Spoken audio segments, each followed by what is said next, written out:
अस्सलाम वालेकुम सामीन। 19 रबीउ सानी की तारीख शुरू हो चुकी है, 3 नवंबर है। ख़बर का उन्वान है उत्तर प्रदेश के ज़िला बागपत में माहौल बिगाड़ने की कोशिश।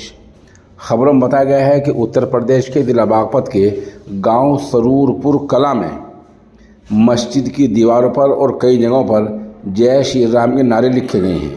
ये नारे शरपसंद अनासिर ने रात में लिखे हैं। जाहिर सी बात है, आज जुमे का दिन था। लोग जैसे सुबह गए और मस्जिद की दीवारों पर देखा जय श्री राम, उन लोगों ने पुलिस को मुत्तला किया। अब पुलिस पूरे मामले की जांच कर रही है। बहरहाल ऐसे लोगों पर कदगन लगना चाहिए, लगाम लगना चाहिए, इन लोग गिरफ्तार करना चाहिए। वरना इस तरह अगर नारेबाजी होती रहेगी तो गांव का माहौल बिगड़ता रहेगा और इससे आसपास के जो इलाके हैं वहाँ भी माहौल मुतासिर होगा।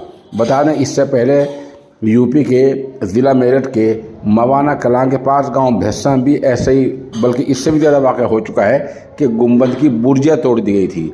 और अब ये सरूरपुर कलां में हुआ है कि यहाँ मस्जिद की दीवारों पर जय श्री राम के नारे लिखे मिले हैं।